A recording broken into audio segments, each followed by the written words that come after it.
Bulletin সেই ধরনের একটা ব্যাপার হয়ে গেছে, সবাই খোঁজ রাখছেন। উনি আমাদের জাতীয় জীবনে বর্তমানে একজন গুরুত্বপূর্ণ ব্যক্তি। উনি 3বার প্রধানমন্ত্রী ছিলেন। উনি জিয়াউর রহমানের সহধর্মিণী। সেই হিসাবে উনি কিন্তু অত্যন্ত গুরুত্বপূর্ণ একজন ব্যক্তি।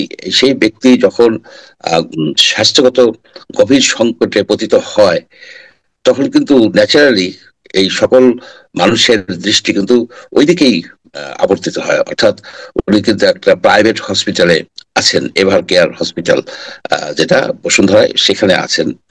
সাধারণত এই ধরনের গুরুত্বপূর্ণ ব্যক্তিদের চিকিৎসা সিএমএইচে হয়, বিদেশেও তাই, যে সামরিক বাহিনীর সব ফ্যাসিলিটিস থাকে সেখানে হয়। তো যাই হোক, যে কোনো কারণেই উনি এভার কেয়ার হসপিটালেই উনি এই চিকিৎসাটা নিচ্ছেন।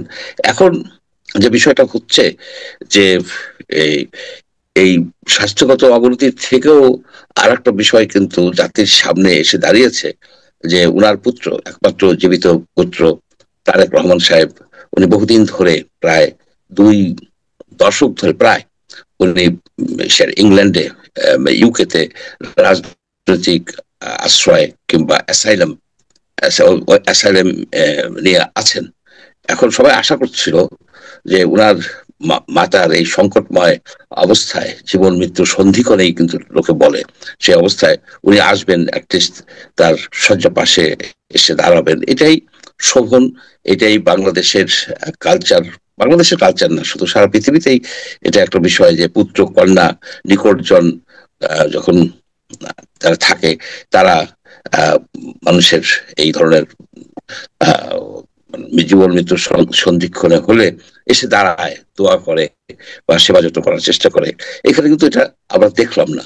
এটা না দেখার কারণে আপনার নানা প্রশ্নের কিন্তু সৃষ্টি হয়েছে, ব্যাপক প্রশ্ন।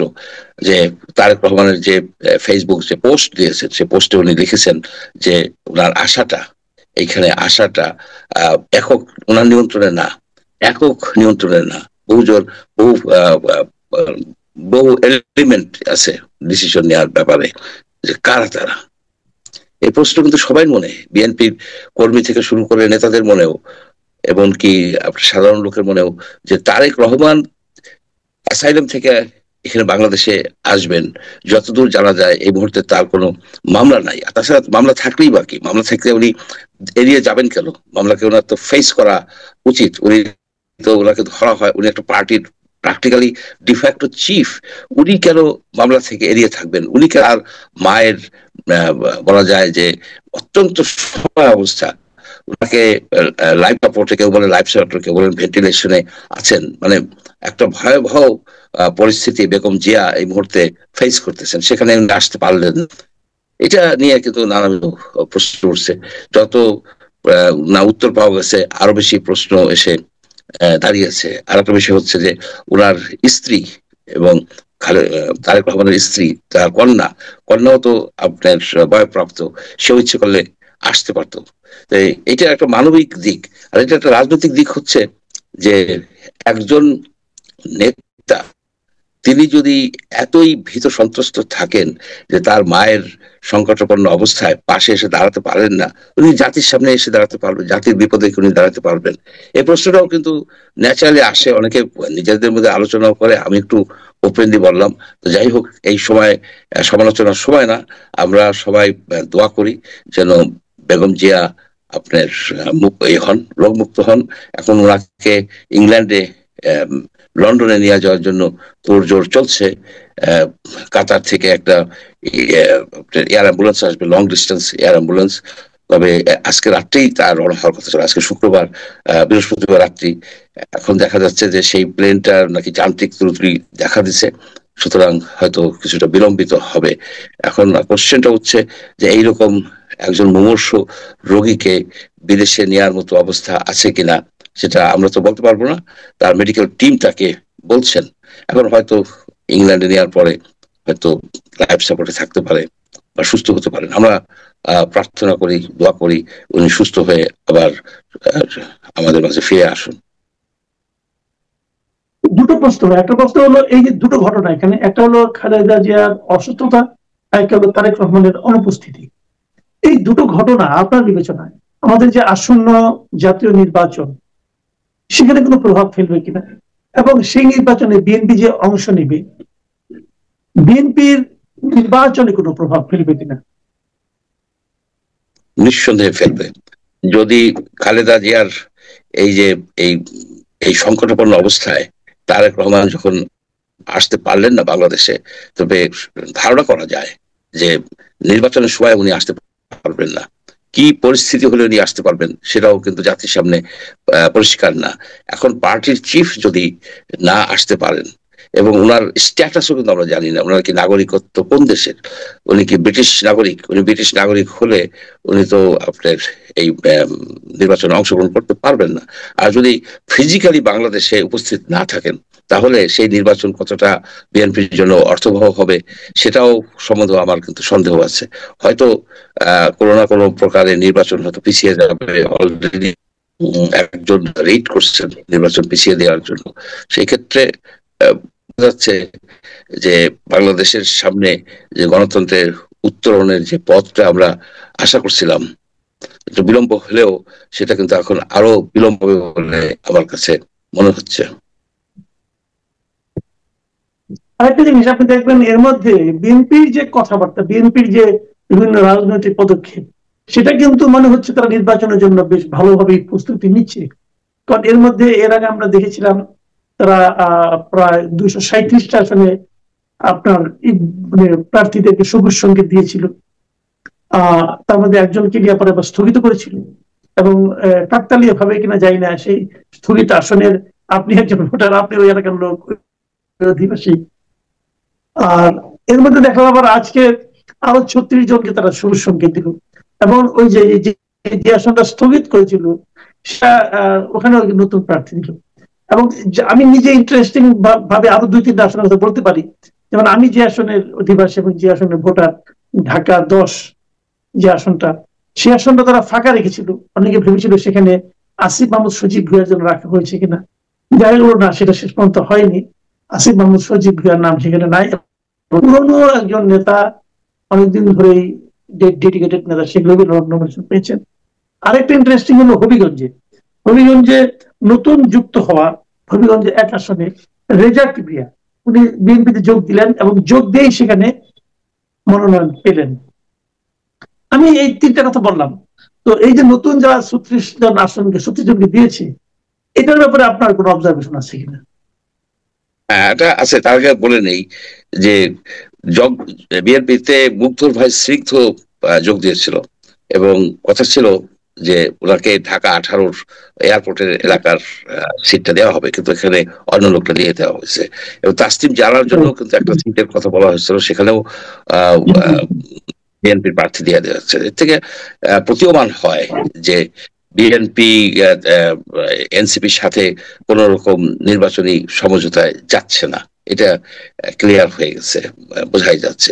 আর একটা জিনিস বললেন যে স্পেসিফিক্যালি আমার এলাকা শিবচরে একটা নাটকের মতো হচ্ছে, একেবারে নির্বাচনী নাটক, যে একজনকে দিল নমিনেশন, সেটাকে স্থগিত করা হলো, এবং সেইখানে এখন এই 2 জন যে আরেকজন প্রার্থী ছিলেন, যে ব্যাপক জনসমর্থন নিয়ে এতদিন পর্যন্ত আন্দোলন মিছিল মিটিং করছেন, সাজ্জাদ হোসেন লাবলু সিদ্দিকী সাহেব, উনি পান নাই। কিন্তু ওনার কিন্তু ব্যাপক সমর্থন আছে বিএনপির মধ্যে, উনি পান নাই, পেয়েছেন আরেকজন, উনিও সজ্জন ব্যক্তি, উনি নাদিরা চৌধুরী। তো ওনার তেমন যে খুব মানে প্রচারণা চালাতে পারছেন এটা আমার চোখে পড়ে নাই, হয়তো করছেন কিন্তু আমার তেমন চোখে পড়ে নাই। উনি হচ্ছেন যে উত্তরাধিকারী যে রাজনীতির একটা উদাহরণ সৃষ্টি করলেন এই বিএনপি এগেইন। সেটা হচ্ছে যে উনার হাজবেন্ড মিঠু চৌধুরী সাহেব, উনি ছিলেন শিবচর বিএনপির আহ্বায়ক। তার ফাদারও কিন্তু এমপি ছিল এক সময়, মিঠু চৌধুরী সাহেবের ফাদার। তো উনি মিঠু চৌধুরী সাহেব কিছুদিন আগে, মানে কয়েক বছর আগে মৃত্যুবরণ করেন। উনি অত্যন্ত সজ্জন ব্যক্তি ছিলেন, বেশ পপুলার ছিলেন শিবচরে। উনি বেঁচে থাকলে হয়তো উনি নাম্বার 1 কন্টেন্ডার নমিনেশনের জন্য। তো উনি নাই, তার পরিবর্তে ওনার সহধর্মিণীকে দেওয়া হয়েছে। এখন জিনিসটা হচ্ছে যে এইখানে যে কামাল জামান নুরুজ্জামান সাহেব, যার নমিনেশনটা স্থগিত করা হয়েছিল বিভিন্ন কারণে। ওনার সমর্থন আছে, উনি যে একেবারে সমর্থনহীন ব্যক্তি তা তো না। উনি যদি ইন্ডিপেন্ডেন্ট দাঁড়ায় বা অন্য কেউ ইন্ডিপেন্ডেন্ট দাঁড়ায়, সেক্ষেত্রে রেজাল্ট কি হবে, নওয়াজ সিদ্দিকী সাহেব যদি ইন্ডিপেন্ডেন্টলি দাঁড়ায় যায়, তাহলে এখানে রেজাল্ট কোন দিকে যাবে আমরা হয়তো এই মুহূর্তে করা হচ্ছে না।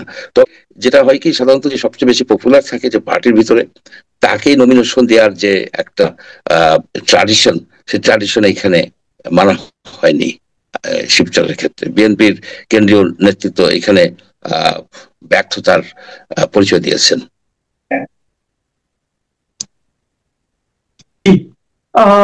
মোটামুটি এগুলি ছিল আলোচনার বিষয়, কিন্তু এখানে আরেকটা বিষয় আমরাও দেখতে পাই যে মনোনয়নের ক্ষেত্রে কিন্তু কিছু চমক জামাতে ইসলামও কিন্তু তৈরি করেছেন। আপনি দেখবেন যে খুলনা আসনে জামাত একজন হিন্দু ভদ্রলোককে মনোনয়ন দিয়েছেন, খুলনার একটা আসনে। এবং ইন্টারেস্টিংলি এই আসনে স্বাধীনতার সময় থেকে পর্যন্ত একবার মাত্র একজন মুসলিম জয়ী হয়েছিলেন, হিন্দু। একবার যিনি জয়ী হয়েছিলেন সেটা শেখ হাসিনা। শেখ হাসিনা একবার এখানে দাঁড়িয়েছিলেন এবং উনি হয়েছিলেন। পরে ওনার আসন ছেড়ে দিয়ে উপনির্বাচনে উনি আরেকজন মুসলিমকে দিয়েছিলেন আওয়ামী লীগের হিসেবে। উনি কিন্তু ফেল করেছিলেন আরেকজন হিন্দুর কাছে। মানে বোঝা যাচ্ছে যে এই আসনটা আসলে হিন্দুদেরই আসন।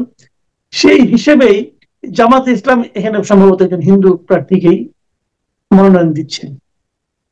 প্রশ্ন হচ্ছে যে এখানে দুটো জিনিস, একটা জিনিস হলো জামাতের রাজনৈতিক যে আদর্শ, সেখানে কি তাহলে পরিবর্তন আসছে, এক নম্বর। দুই নম্বর প্রশ্ন হলো যে জামাত কি নির্বাচনে জয়ী হওয়ার জন্য কিছু কিছু ক্ষেত্রে আদর্শের সঙ্গে আমরা মরিয়া হয়ে উঠছি? এটা তো জামাত মারি পারি ওড়ি এক ধরনের কথা আছে না, যে কোনো প্রকারে হোক, by hook or by crook, তারা ক্ষমতায় যেতে চায়। এটা সকল পার্টি যেতে চায়। তো জামাতের জন্য এটা বেশ চমকপ্রদ যে জামাত হচ্ছে একটা ইসলামিক, জামাতে ইসলামী, সেখানে একজন অন্য ধর্মের লোককে, অর্থাৎ জামাতের দৃষ্টিতে কিন্তু উনি বিধর্মী, একজন বিধর্মী ব্যক্তিকে যে নমিনেশন দিল এবং বেশ ঢাকঢোল পিটিয়ে এগুলি বললো, এটা তার যে মানে সিট বাড়ানোর জন্য সে চেষ্টা করছে। এটা শুধুমাত্র যে একজন সনাতন ধর্মাবলম্বীর জন্যই এটা করতেছেন তা না। অনেক জায়গায় আপনি দেখবেন যে জামাত কিন্তু আওয়ামী লীগের ভোটারদের সাথে, আওয়ামী লীগের স্থানীয় নেতাকর্মীদের সাথে লিয়াজও করছেন তারা যেন তাদেরকে সাপোর্ট করে। এই সাপোর্টটা আসতে পারে কারণ আওয়ামী লীগের নেতাকর্মীরাও কিন্তু এখন বিপর্যস্ত অবস্থায় আছে, মামলা মোকদ্দমা হেনস্থা হচ্ছে। এখন যদি কেউ বলে যে দেখো তোমরা আমাকে ভোট দাও, আমি তোমাদের এই সব মামলা মোকদ্দমা ম্যানেজ করব, সেই ক্ষেত্রে তারা তো ভোট পেতে পারে। এরকম কিছু কিছু ক্ষেত্রে শোনা যাচ্ছে। শুধু যে আওয়ামী লীগ না, আপনার বিএনপিরও এরকম করা হচ্ছে, বিএনপির নেতারাও করছে। সেই জন্যই সবচেয়ে দুর্ভাগ্য হচ্ছে যে এই নির্বাচন যদি আওয়ামী লীগকে ইনক্লুড না করা হয়, জাতীয় পার্টিকে ইনক্লুড না করা হয়, এটা ইনক্লুসিভ নির্বাচন হবে না। আওয়ামী লীগের যে সব নেতৃত্ব যারা দুষ্কর্ম করছে তাদেরকে তো আপনার বাদ দিতেই হবে। তারা তো এমনি তো তারা মামলা মোকদ্দমায় পড়ে গেছে, তারা তো ইলেকশন করতে পারবে না। কিন্তু যারা ভোটার, আপনার ভোটারদেরকে কেন আপনি ভোট, তাদের ভোটটা অন্য পার্টিকে দিতে বাধ্য করবেন? এটাই একটা বড় প্রশ্ন। যদি প্রকৃতপক্ষে গণতন্ত্রে উত্তরণ আমরা চাই, আমরা সকল ভোটারের ভোটাধিকার নিশ্চিত করতে হবে। এই যে ডক্টর ইউনূস বলে বেড়াচ্ছেন যে কি 1 শতকের মধ্যে শ্রেষ্ঠ নির্বাচন করবেন, এসব বাকওয়াজ কথায় কাজ হবে না। কাজ হচ্ছে যে যেসব ভোটার আছে, জেনুইন ভোটার, ভ্যালিড ভোটার, তাদের ভোট দেওয়ার, তাদের চয়েস এক্সারসাইজ করার রাইটটা থাকতে হবে। সেটাই হবে একটা গ্রহণযোগ্য নির্বাচন। মানে আওয়ামী লীগ, যে কথাটা আপনি বললেন যে আওয়ামী লীগকে বাদ দিয়ে নির্বাচন,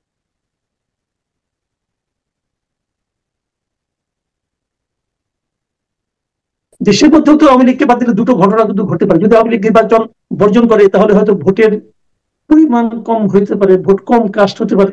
আবার যদি আওয়ামী লীগ নির্বাচনটাকে প্রতিহত করতে চায় তাহলে তো আরেকটা বাস্তবতা তৈরি হতে পারে। সম্ভব।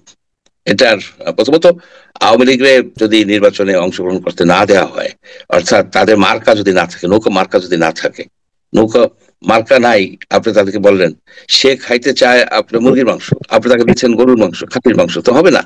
তাকে চয়েসটা দিতে হবে। এখন কোশ্চেনটা হলো আওয়ামী লীগের নেতৃত্ব, আওয়ামী লীগের যারা নেতা ছিলেন বিভিন্ন লেভেলে, কেন্দ্রীয়, ডিস্ট্রিক্ট এবং উপজেলা, এমনকি ইউনিয়ন লেভেলে তারা অনেক অন্যায় অবিচার করছেন। তাদের তো আপনার শাস্তি দিতে হবে, তাদেরকে শাস্তি দিতে হবে। তাদেরকে আপনি তো সেই শাস্তি তাদেরকে দিচ্ছেন না। সুতরাং তাদেরকে শাস্তি দিয়ে তাদের তো নির্বাচনের বাইরে রাখতে হবে। যেসব লোকজন আপনার আওয়ামী লীগের, যারা কোনো রকমের এইসব কর্মকাণ্ডে জড়িত ছিল না, তাদের ভোটাধিকার আপনি কোন মানে কোন আইনে নিয়ে নেন? আপনি যদি গণতন্ত্রের কথা বলেন, তাদেরকে সেই চয়েসটা এক্সারসাইজ করতে দিতে হবে। একজন ভ্যালিড ভোটার, একজন ভোটার যার বিরুদ্ধে মামলা নাই বা সে কোনো দুষ্কর্ম করে নাই, কেন আপনি তাকে বাদ দিবেন? এই জিনিসটা কিন্তু গভীর চিন্তার বিষয় আছে। ইনক্লুসিভ নির্বাচন বললেই হবে না, ইনক্লুড করতে হবে ভোটারদেরকে। জাতীয় পার্টি, যেমন জাতীয় পার্টির কথা বলা হয়, জাতীয় পার্টি বিরুদ্ধে কি কোনো আইনগত ব্যবস্থা নেওয়া হয়েছে? জাতীয় পার্টির নেতারা অনেক কাজ করছে, যে তারা এসের সাথে, আওয়ামী লীগের সাথে মিলে লুটপাটে অংশগ্রহণ করছে, ব্যাংক নিছে, এটা নিছে, সেটা নিছে। সে ধরনের অপরাধ যারা করছে তাদেরকে তো বিচারের আওতায় আমরা আনতে পারি। তারা যদি বিচারের আওতায় আসেন এবং বিচারের দিন থাকা অবস্থায় যদি বলেন যে ভোট ইলেকশন করতে পারবে না, সেটাও আমরা মেনে নেবো। কিন্তু জাতীয় পার্টির বা এরকম অনেক